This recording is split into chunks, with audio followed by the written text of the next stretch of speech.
Hello, this is Lance Cleveland. Store Locator Plus 4.6.3 was released today with a couple of updates. The most notable is the change in the plugin styles.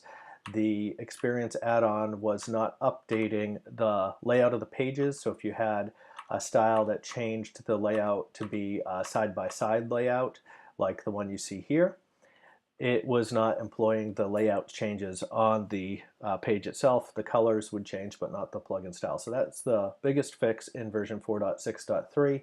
For those of you who have not seen 4.6.2 yet, you'll also notice we have a sidebar, and the sidebar is used to display more information on various settings on the Experience tabs. So here you can see a preview of some of our plugin styles. We'll be adding more of those previews in future releases. And also when you go to other settings, you'll see that we have links. When you hover over any of the settings, it will actually show you the details of the help. You can also find various settings such as this radius behavior that will link you straight to the docs page on our live docs site when you click that link. The other thing we're using it for is with managed locations. All the data that's over to the right hand side on this table now is going to be shown in this preview panel. So when you cursor over any of the locations, you'll actually see all the content of the columns that are hidden to the right will also be shown over here on the right hand side. You can also jump straight to edit these here. So these links all work the same way they do as in this table. The other update in 4.6.2, for those of you who have not upgraded yet, it fixes an issue on multi-site. WordPress had a significant change with 4.6 of WordPress in how they handled multi-site calls, and Store Locator Plus 4.6.2 and .3 now handle multi-site a little bit better, handling the two different variations of the WordPress multi-site blog handler.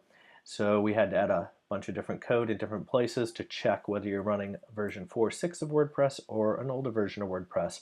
That's been added in. The other issue people ran into was strip slashes from strings only. That turns out to be a WordPress 4.6 function exclusively, so we also have to check to see if you're running version 4.4 of WordPress and run a compatible version of that function call. So both of those have been fixed.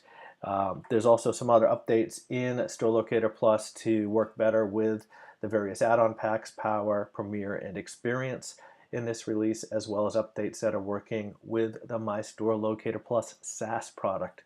And that's our offering that's out for sites that are not running WordPress but want all the features of Store Locator Plus that can be easily deployed with JavaScript. So there are multiple changes in here.